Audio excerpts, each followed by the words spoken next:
nos très chers fidèles téléspectateurs de la radio-télévision Étoile Centrale. C'est un plaisir pour moi de vous savoir nombreux devant vos portes téléviseurs. Je suis votre humble servante Thérèse Ouko devant la caméra. Je vous présente une émission découverte que je ne suis pas seule. Je suis accompagnée d'une équipe technique derrière la caméra, monsieur Fortuna. Mais je ne suis pas seule sur ce plateau. Je suis accompagnée d'un bon monsieur, un grand homme que je dis bonsoir. Bonsoir madame. Le public est là et le public veut vous entendre. Qui êtes-vous réellement? Merci beaucoup. Pour commencer, je suis particulièrement ravi d'être sur ce plateau. J'en profite pour saluer tous les téléspectateurs qui nous suivent en ce moment. Je n'aime pas trop me présenter, mais pour la petite histoire, Ignace Ndona. Je suis né ici à Bandundu ville il y a une cinquantaine d'années. Et après les études ici au collège Kivuvu, j'ai pu poursuivre concomitamment les études de droit et des sciences humaines à l'université de Kinshasa.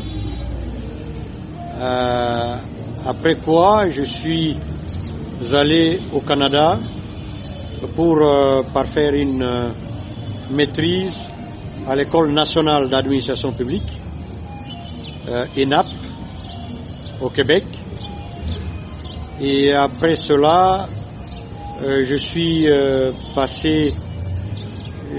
j'ai passé au moins une quinzaine d'années, après avoir travaillé comme expert au sein des 3 programmes fédéraux au gouvernement fédéral du Canada. Je suis allé comme expert international en Afrique de l'Ouest où j'étais chargé notamment de la coordination des projets dans le domaine de la santé, dans le domaine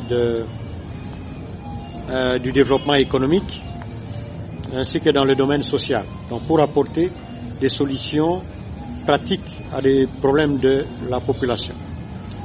Et présentement, je suis, après être chargé de cours à l'Institut supérieur de commerce, notamment le cours de management des organisations, le cours d'entrepreneuriat et développement, le cours d'analyse des organisations et planification informatique.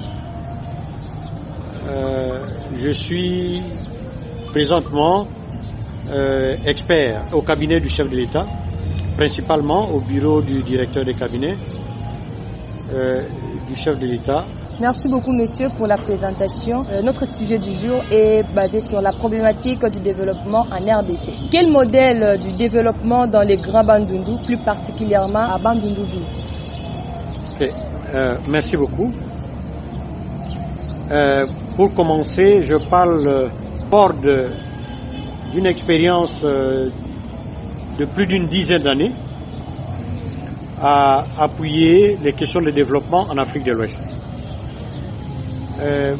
D'entrée de jeu, ce que je pourrais dire est que, à proprement parler, il n'y a pas un modèle idéal pour le développement, que ce soit le développement de la RDC, qu'il s'agisse aussi du développement du Grand Bandundu, du Kwilu ou de Bandundu en particulier. Par contre, il y a une observation très importante qu'il est nécessaire de faire. C'est d'abord de déplorer un peu une forme de barbarisme quand on parle du terme développement, parce que ça veut à la fois tout dire et de l'autre côté ça veut absolument rien dire du tout. Comment ça? Tout simplement parce que pour qu'il y ait développement,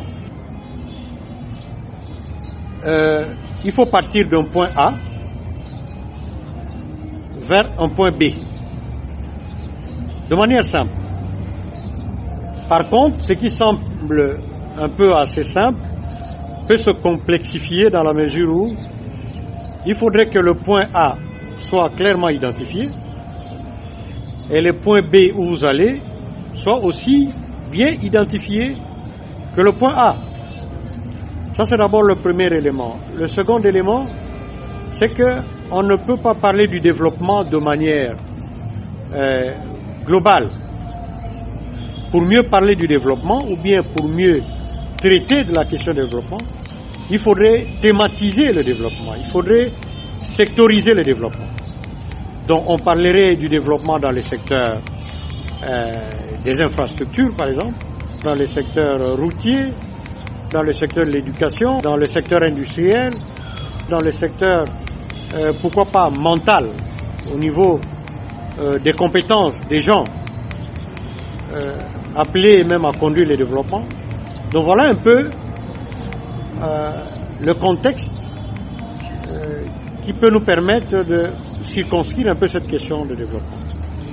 Une fois fait, la troisième étape devrait être de pouvoir se mettre, développer ce que moi j'appelle une intelligence publique, axée sur les résultats, pour réunir toute à la fois la mécanique et toute la machine qui devrait permettre de partir du point A, que vous avez clairement identifié, secteur par secteur, jusqu'au point B, avec tous les mécanismes qu'il y a pour vérifier et évaluer que le point B auquel vous êtes arrivé, c'est le point que vous avez planifié. Donc, en un mot, sans observation de ce qu'est le point A et sans planification de ce que doit être le point B, il n'y a pas de développement.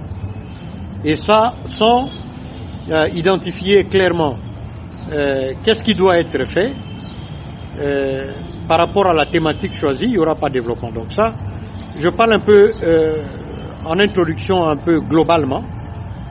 S'il y a des questions beaucoup plus spécifiques, on pourrait éventuellement clarifier secteur par secteur et puis domaine par domaine. Oui, monsieur, vous venez de dire quelque chose là qui m'a beaucoup plus touché. J'aimerais savoir comment peut-on sectoriser le développement? Comment pouvons-nous sectoriser le développement? Le développement, il est multisectoriel. Ok? C'est-à-dire c'est qu'on n'a pas à choisir tellement le secteur de développement, mais à identifier, on va partir d'où, jusqu'où, dans tel secteur ou dans tel secteur. Pour aller beaucoup plus concrètement, le cas du Kouilou, qui est connu comme étant le grenier, l'un des greniers de la RDC, dans les secteurs agricoles. La question qu'on peut se poser, si on veut un développement dans le secteur agricole pour le Kouilou, on veut partir de quel point? Jusqu'à quel point? Si on veut produire le maïs, on va produire quelle quantité de maïs? Pour quelle utilisation? Pour quelle finalité? On va le faire comment? On va le faire avec quel acteur? On va le faire avec quels moyens? On va le faire pour quelle finalité? Parce que dans une approche que nous avons développée, que nous avons défendue lors du cinquantenaire de la ville de Bandundu, nous avons préconisé, notamment que il serait souhaitable que pour le développement dans les secteurs agricoles, qu'on préconise, le développement de filières, d'une part, et l'organisation des producteurs en coopérative agricole. Ça, je crois que pour répondre un peu à la question des modèles, ça c'est un des modèles que nous pourrons éventuellement donner plus de détails. Mais voilà, ça c'est un des cas dans le domaine agricole, mais il n'y a pas que ça. Il y a aussi par exemple dans le secteur industriel. Si nous voulons nous développer dans le secteur industriel au Kouilou, au Grand Bandundu, en RDC, est-ce qu'il faudrait opter pour la grande industrialisation de type synergie de Maluku, de type Sobraband, ou devrions-nous privilégier des petites unités, puisque la technologie a changé depuis, des petites unités industrielles qui appuient la transformation et apportent une valeur ajoutée à l'économie locale. Donc voilà, il y a tellement de choix d'options qu'il faut faire. Mais je crois que dans tout ça, il faudrait une bonne planification et d'identifier clairement les objectifs auxquels on devrait ajouter. Donc, il n'y a pas que le secteur agricole, il n'y a pas que le secteur industriel, mais aussi au niveau des voies de communication. Aujourd'hui, par exemple, au Bandundu, tout le monde jure que par la route Mongata-Bandundu. Est-ce que c'est la seule option? On peut se poser la question, avons-nous fixé des objectifs par rapport à l'utilisation maximale de nos voies fluviales?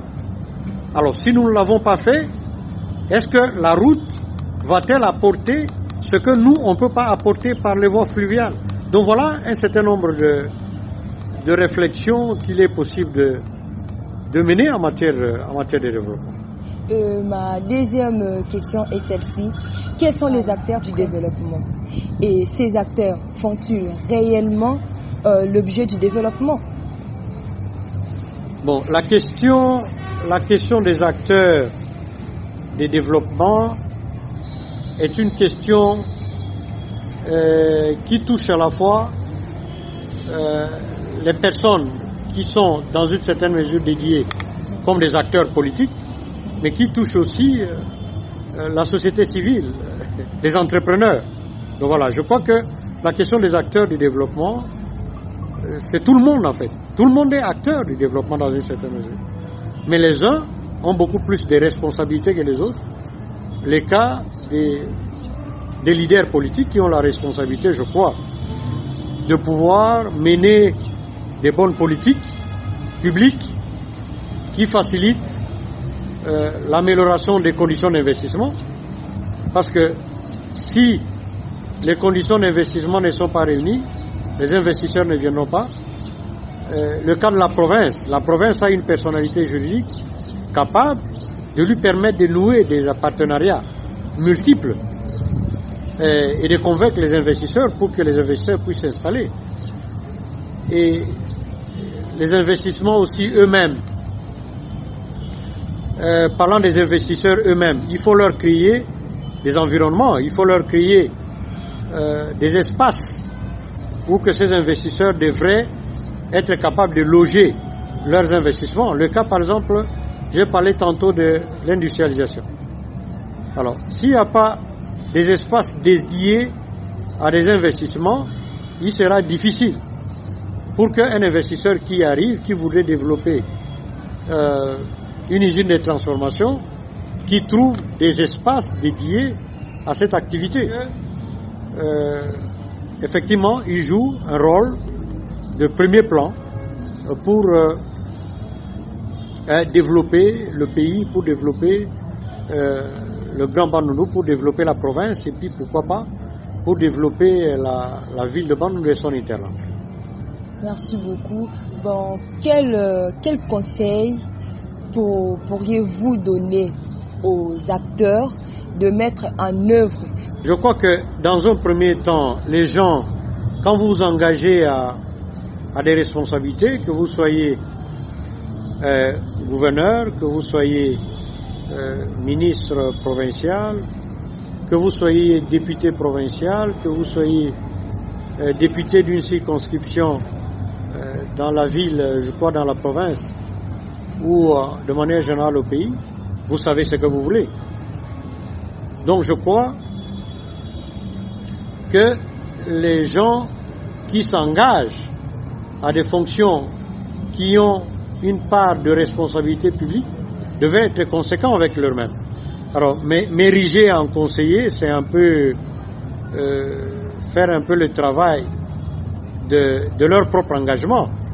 Mais s'il y a un mot qu'on peut placer, je crois que le premier défi devrait être le défi des compétences. Lors d'un congé ou lors d'une mission récente que j'ai effectuée notamment dans la ville de Bandundu, je rencontre un candidat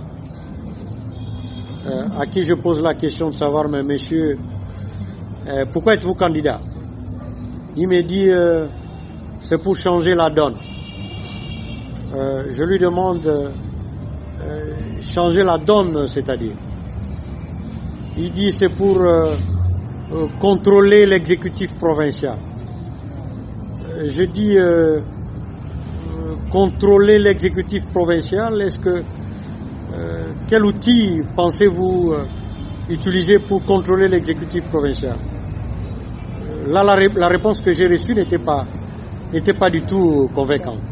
Et ce que je voulais dire en d'autres termes, c'est que aujourd'hui, si vous regardez le nombre de candidats à la députation nationale, le nombre de candidats à la députation provinciale, le nombre de personnes qui vont se bousculer pour être ministre provincial ou même ministre national, c'est trop inquiétant. Apparemment, peut faire la politique qui veut. Il n'y a pas, les gens ne se posent pas la question, il suffit d'être populaire ou faire l'affaire d'un réseau des politiciens pour se prévaloir comme quelqu'un qui veut faire la politique. Mais je crois que l'interpellation que je ferai, c'est de ramener tous ces ambitieux à un devoir citoyen, que s'engager en politique pour rendre service à la population. C'est déjà un défi, ça. Oui, c'est un grand défi, mais rendre service à la population ne se fait pas qu'avec la parole. Exactement. Si nous regardons le cas du Kwilu, nous avons connu de grandes personnes, de grandes personnalités. Qui n'avons-nous pas connu au Kwilu? On a connu qui a été ministre, on a connu qui a été premier ministre, on a connu qui a été directeur de cabinet du chef de l'État. Il ne suffit pas d'être professeur d'université pour prétendre qu'on a l'intelligence publique axée sur les résultats. Il faut ajouter à cela des compétences simples qui sont des compétences de nature à résoudre le problème de la population. Comment pouvez-vous apprendre l'entrepreneuriat des gens si vous-même, depuis que vous avez quitté votre patelin natal, vous avez obtenu un doctorat en Europe, vous pensez que vous devenez le maître du monde et que vous oubliez la personne que vous avez laissée qui est capable de fabriquer des briques pour construire des maisons, de fabriquer des briques pour construire des écoles. Et que tout ce que vous attendez qu'il y ait des millions d'argent qu'on mette à votre disposition pour prétendre apporter des solutions et construire des écoles, construire des édifices publics, ou attendre que le chef de l'État lance son programme de développement à la base pour que vous veniez autour de ces réalisations d'un visionnaire comme quoi vous êtes l'homme du peuple. Je crois que les défis de la compétence, c'est que il y a trop d'hommes intelligents. Voilà pourquoi nous sommes pauvres. Il y a beaucoup d'hommes trop intelligents. Trop de juristes, trop d'économistes, à telle enseigne qu'on a oublié que ce dont nous avons besoin, c'est du cantonnage manuel pour que nos routes soient praticables. Que ce que nous avons oublié, c'est d'aider les jeunes à apprendre la maçonnerie. Que ce que nous avons oublié, c'est d'apprendre aux jeunes à pouvoir réparer des ordinateurs. Que ce que nous avons oublié, c'est d'apprendre aux jeunes à souder. Ce que nous avons oublié, c'est apprendre aux jeunes à créer. Mais comment pouvons-nous apprendre aux jeunes à créer si tout ce que nous savons, c'est des articles de la Constitution? Si tout ce que nous savons, c'est des principes de droit? Si tout ce que nous savons, c'est le fait d'être professeur d'université et de répéter à longueur de journée des écrits que d'autres personnes ont rédigés. Le conseil à donner, c'est que, chers leaders, descendez un peu du haut de votre pédestal, apprenez des choses simples, comment donner de l'eau à la population. Et les solutions sont disponibles, et ces solutions demandent de l'expertise qu'il est important d'apprendre. On n'a pas besoin forcément de grands moyens pour donner de l'eau à la population. On n'a pas forcément beaucoup de moyens exorbitants pour que des populations se prennent en charge pour construire des écoles. Donc voilà un peu, je crois, le conseil que je peux donner aux gens. Ça peut être assez choquant, mais soyons moins intelligents en posant les problèmes simples et en trouvant des solutions simples pour leur résolution. à force d'aller dans ce sens, ça risque de poser des sérieux problèmes en termes de modèle de développement pour ce pays. Merci. Monsieur, dernièrement, nous vous avons entendu parler dans la presse du dynamique dans les 5 territoires du Kwilu. C'est quoi cette affaire? Bon, la dynamique des 5 territoires du Kwilu pour le développement local est une action que nous avons incitée et que nous avons facilitée. C'est-à-dire, c'est une synergie des acteurs qui sont principalement des notables des 5 territoires du Kwilu, en vue de soutenir la vision du chef de l'État du développement local à la base. Comme vous savez, le chef de l'État a lancé le programme du développement à la base des 145 territoires, qui s'inscrit dans une vision beaucoup plus globale du développement local à la base.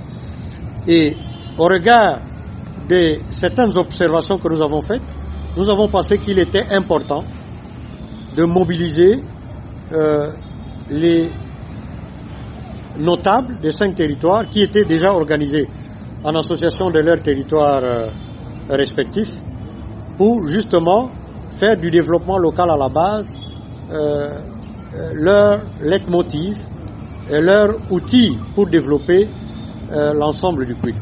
Et je crois que nous sommes en train d'y travailler. Dans les jours qui viennent, il y aura plus d'actions concrètes pour accompagner cette vision du chef de l'État. Dernièrement, vous avez pris part aux activités du cinquantenaire à Bandundu-Ville en 2019. C'est quoi les retombées? Bon, nous avons effectivement pris une part active à ces grands rendez-vous du Kwilu en particulier, mais du Grand Bandundu en général. Malheureusement, les conclusions ne sont pas sorties à date, ce qui est quand même assez regrettable, parce que c'était un forum qui en appelait à rentabiliser ou à capitaliser les conclusions. Toujours est-il que, en ce qui nous concerne, nous avons défendu, comme j'ai eu à le dire, qu'il était nécessaire pour le développement du Grand Bandundu en général, et puis pourquoi pas de la RDC, de préconiser le développement des filières. J'ai donné l'exemple partant des 10 ans d'expérience que nous avons passé en Afrique de l'Ouest, où que la filière mangue, le cas de la filière mangue au Burkina Faso, qui est actuellement pourvoyeuse des milliers de dollars en devises, tout simplement parce que ils ont développé non seulement la capacité de production de mangue, mais la capacité de transformation de mangue et la capacité d'exportation de mangue. Donc voilà un peu, dans cette logique-là, je crois que dans le Kwilu, si nous le faisons, pourquoi pas pour les mangues, si nous le faisons pour les oignons, si nous le faisons pour le manioc, si nous le faisons pour les bananes plantains, si nous le faisons pour la pomme de terre qu'on peut essayer, si nous le faisons pour les piments, production, transformation, exportation, dans cette approche, je crois que ça pourrait permettre à apporter, à faire de la province du Kwilu une très grande province, à redorer à la province du Kwilu et au Grand Bandundu ces blasons perdus comme étant le grenier de Kinshasa, pourquoi pas de la RDC. Et je crois que il y a un mouvement qui est en préparation que nous avons défendu, que nous allons lancer, le mouvement coopératif, qui va justement lier la parole à l'acte pour travailler dans ce sens, c'est-à-dire développer filière par filière, coopérative par coopérative, pour apporter notre modeste contribution à cette vision que nous croyons comme étant une vision salutaire pour le développement de ce pays. Et voilà, je pense que nous sommes arrivés à la fin de cette émission. Monsieur Muzola, Kotampintet Ndinga.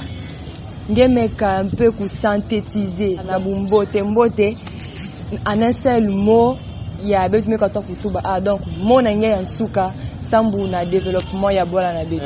Merci. Peut-être sambu na opportunité ya benu me pesa mono ya ikele je crois kilumbu ya en tête mais ok kilumbu ya nsuka ve ba mission ya mingi ya munu mekwisa na bandundu awa yo vanda na kutala makambu ya ba déplacer yai kukwisa na betu yo salaka ke mfumo ya bola awa atindaka ba ministre na andi itanu na ukwisa kutala makambu ina malgré que yabo kwisaka mambu luta penza mpila ya betu kusosa avec yo salama betu kisadiaka makambu ya kusoutenir action ya gratuité enseignement mfumo wa bola samu na information na benu mfumo ya bola pesaka betu mwa soutien na cadre ya fondation ndona na mpila ke 1000 ban ya pesama déjà na compte ya fondation nazini ya mfumo wa bola mais betu bakaka ngindu pike yo vanda projet ponctuel ve betu ke lancer pika na vision ina ya ba coopérative betu ke lancer coopérative ya tatalaka makambu na ina ya metala gratuité enseignement donc ba meuble na makambu ina ya école yo ta vanda porté par coopérative ina betu mebinga coopérative des exploitants et transformateurs artisanaux de bois ina ke bampangi na nyoso ya salisa betu na projet à 1000 bancs et puis betumpi me pesa merci na mpila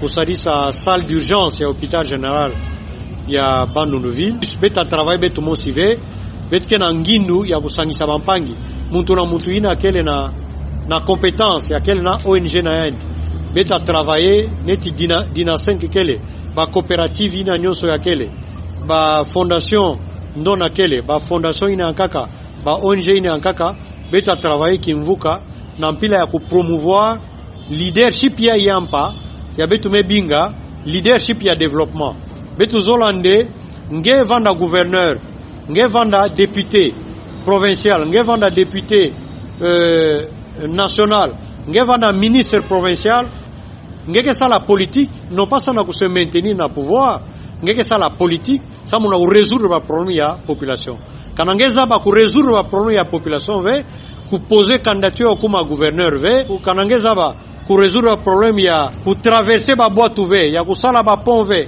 Nous sommes axés sur la politique pour résoudre le problème de la population et j'invite toute la population du Grand Bandundu, j'invite toute la population du Kwilu, j'invite tous les aînés qui nous ont précédés mais peut-être qui n'ont pas fait les choses nampila ya yo vanda ku loma makeo salama pour que kimvuka yo vanda politique ya bolanda benu na nima ve mais yo vanda politique ya ubula di solo ya développement betu banza que betu ta contribuer na ku résoudre ba problème na mpila ya nzambi ke batela betu na yandi matondo mingi merci na benu nyonso. C'est ici que nous clôturons cette émission d'aujourd'hui. Nous vous remercions d'avoir été très nombreux devant vos portes téléviseurs, de nous suivre dès partout. Et à la présentation, c'était votre humble servante Thérèse Zouko. Et derrière la caméra, c'était Fortina Sewanga, que j'ai dit un grand merci sous la coordination de mon DG Gingiaba. Merci, à nous revoir à la prochaine édition. Portez-vous bien, bye.